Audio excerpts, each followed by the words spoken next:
Hi, welcome back to the Storehouses of Heaven Bible Study. We are going to kind of break this one up into a two-parter.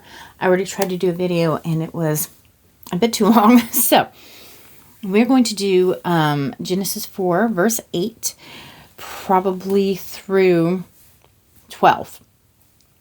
And then hopefully we'll do 13 through 16 in the next video. Okay, so one day, Cain suggested to his brother, "Let us go out into the fields." Oh, and I'm using NIV today, not ESV. "Let us go out into the fields." And while they were in the field, Cain attacked his brother Abel and killed him. This means it is premeditated. Afterward, the Lord asked Cain, "Where is your brother? Where is Abel?" "I don't know," Cain responded. "Am I my brother's guardian?" But the Lord said, "What have you done? Listen. Your brother's blood cries out to me from the ground. Now you are cursed and banished from the ground, which has swallowed your brother's blood. No longer will the ground yield good crops for you, no matter how hard you work. From now on, you will be a homeless wanderer on the earth." Okay, so it is amazing to me that our blood cries out to God. When we are murdered, our blood calls to God for justice. Help, help, help. Our blood is crying out.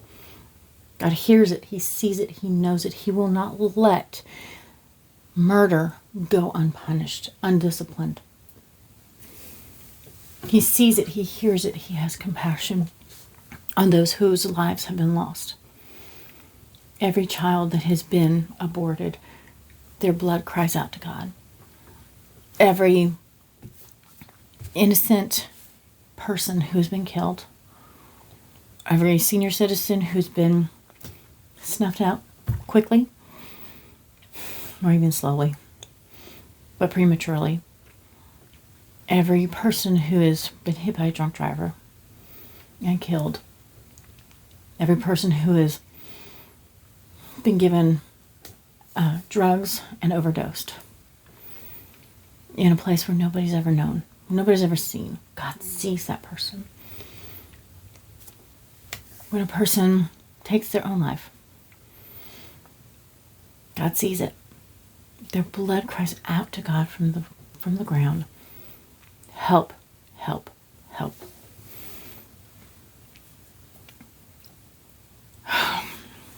And God takes every single death specially, uniquely. He loves each person because he created us specially and uniquely. And each time that blood is shed, God cares. He hears, he sees, he loves. Just because we don't get to see that justice in this life doesn't mean it's not happening. God sees every accidental death, every purposeful death, every natural death. And the ones that are unjust, he pays attention. And the wages of sin is death. Keep that in mind. The Lord said, "What have you done? Listen, your brother's blood cries out from the ground. Now you are cursed and banished from the ground, which has swallowed your brother's blood." So these fields where Cain took his brother was the land where he raised his crops. Those crops that he had sacrificed to God, that God had rejected that sacrifice because Cain's heart was hard and evil, and just it was actually not quite there yet with the evil, because God had said, "You are about to walk over that line. Stop and take control of your sin. Control your heart, control your mind. Take control over that sin before it does you in." Cain dismissed what God said. He ignored God. And guess what? He committed murder. The first recorded murder.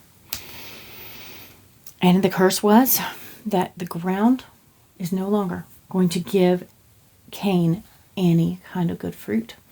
No good meat, not meat, well, the meat of the fruit, of the vegetables, it would not give him any good food.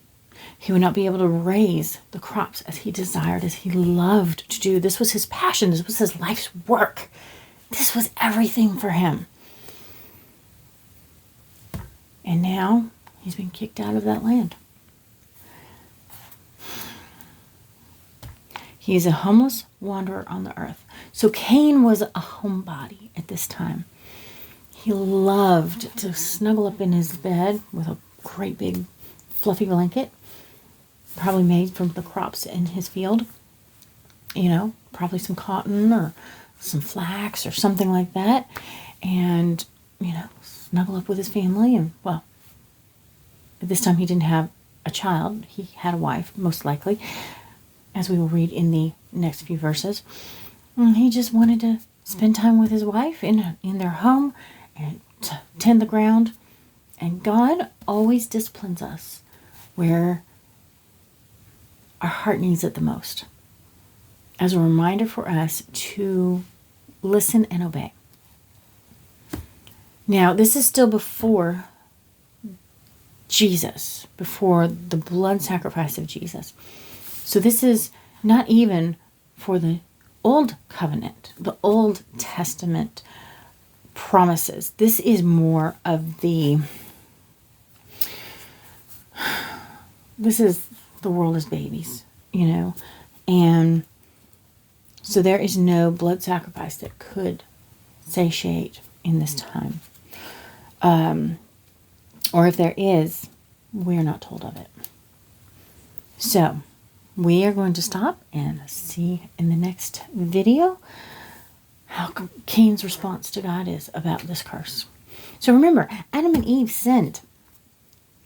And they were cursed. And the whole world was cursed because of it.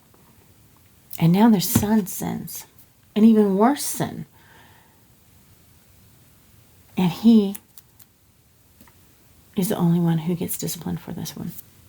Well, him and his wife and his family who come through him. His children.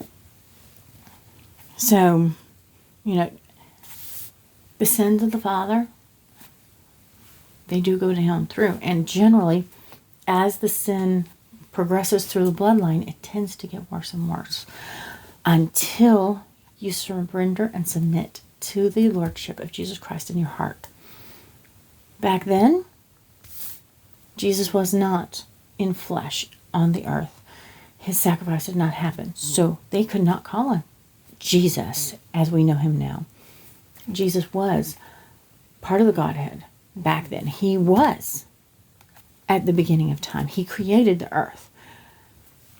And then he was born into flesh in the New Testament, in Matthew. 2025 years ago. And he cuts off that sin now when we surrender and submit to him. When we yield ourselves to him and say, Lord, take me.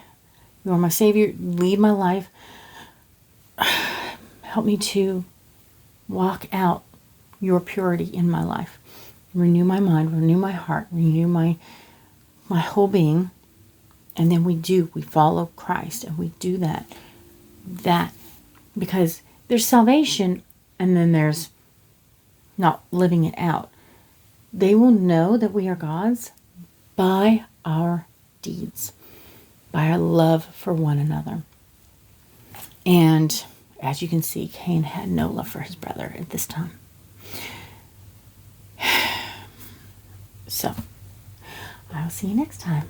And in the meantime, be blessed.